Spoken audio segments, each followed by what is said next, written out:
அனைவருக்கும் வணக்கம். மதுரை மாவட்டம் மேலூர் வட்டம் வெள்ளலூர் நாடு இடைவலசை கிராமம் மிதுனஸ்ரீ. செந்தமிழ் அருளாலே கவிப்பொன் நான் எடுத்து தலைமகளே கலைமகளே என்னை வாழ வைக்கும் என் தமிழ்த்தாயே, உன் பெருமையை அறிந்து நான் பேசப்போகும் மொழிநடையை புரிந்து என்னை வாழ்த்தவிருக்கும் முதல்வர் அனைவருக்கும் என் முதல்கண் வணக்கத்தை தெரிவித்துக் கொண்டு, ஆன்றோர்களுக்கும் சான்றோர்களுக்கும் என்னை போன்றவர்களுக்கும் என் பணிவான வணக்கத்தை தெரிவித்துக் கொள்கிறேன்.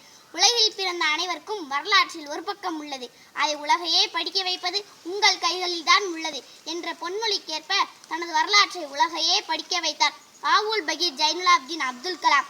அவரின் கனவு இந்தியா 2020 என்னும் தலைப்பையே நான் பேசப் போகிறேன். அப்துல் கலாம் அக்டோபர் 15, 1931 ஆண்டில் தமிழ்நாட்டில் உள்ள ராமேஸ்வரம் என்னும் ஊரில் பிறந்து உலகையே திரும்பி பார்க்க வைத்த ஒரு விஞ்ஞானியாக வலம் வந்தார். சாதாரண குடும்பத்தில் பிறந்த குடியரசுத் தலைவராக உயர்ந்தவர் ஏபிஜே அப்துல் கலாம் அவர்கள். தூக்கத்தில் வருவது கனவல்ல, நம்மை தூங்க விடாமல் செய்வதே கனவு என்று கூறிய இவர் கண்ட கனவுதான் வல்லரசு இந்தியா 2020. 1998 ஆண்டில் இந்தியா விஷன் 2020 என்னும் புத்தகத்தை எழுதினார்.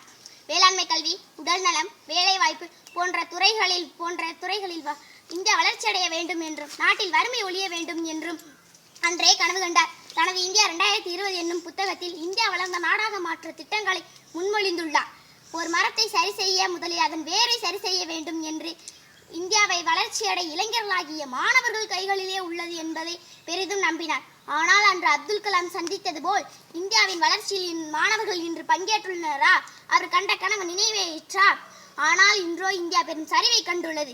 துடைத்திருவோம், எந்த எருளால் எதுவும் வசமாகும். இந்நிலையை மாற்றுவது மாணவர்கள் கைகளிலே உள்ளது என்பது நிசமாகும். 2015 ஆண்டு ஜூலை 27 ஒரு விண்ணுலகை விட்டு மண்ணுலகிற்கு பல விதைகளை விதைத்துச் சென்ற அந்த மாமனிதரின் கனவை நினைவாக்குவோம். இன்னும் உங்களுடன் பேச துடிக்கிறது என் நெஞ்சம், ஆனால் எனக்கு கொடுத்திருக்கும் நேரமோ கொஞ்சம். இத்துடன் என் உரையை முடித்துக் கொள்கிறேன். நன்றி, வணக்கம்.